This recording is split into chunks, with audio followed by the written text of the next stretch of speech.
మా నాయకుడు నారా చంద్రబాబు నాయుడు గారు ఒక మాట చెప్పారు.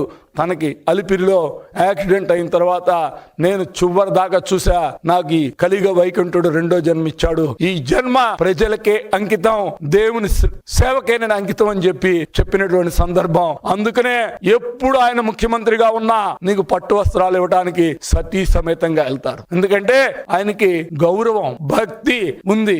హిందూ ధర్మం అంటే ఓ గౌరవం ఉంది, దేవుడు అంటే ఓ భక్తి ఉంది. ఇవన్నీ ఉన్నటువంటి వ్యక్తి నారా చంద్రబాబు నాయుడు గారు. అదే విధంగా మీరండి, ఒక్కసారి మీ చరిత్ర, చెప్పులు వేసుకుని హోమశాలకు వెళ్తారు, తీర్థం ఇస్తే కింద పోస్తారు. ఎప్పుడైనా మీ భార్యను తీసుకుని వెళ్ళి మీరు పట్టు వస్త్రాలు పెట్టారా దేవుడికి? ఒక్కసారైనా మీ 5 ఏళ్లలో ఒక్కసారి, నేను మీ ద్వారా మిమ్మల్ని అడుగుతున్నా, ఒక్కసారైనా మీరు పెట్టారా? పట్టు వస్త్రాలు స్వామికి ఇచ్చారా? అసలు భక్తి ఉందా? దేవుడు అంటే గౌరవం ఉందా? ఏ మతాన్నైనా మీరు నిజంగానే గౌరవిస్తారా?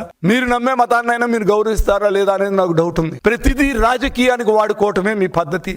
మీతో ఉన్నటువంటి బృందం అలాగే తయారైంది. మిమ్మల్ని చూసి సర్వనాశనం చేస్తున్నారు, ఈ రాష్ట్రాన్ని చేశారు. వాటిని సరిదిద్దే కార్యక్రమంలో మా ప్రభుత్వం ఉంటే వాళ్ళ మీద కూడా బురద జల్లుతున్నారు.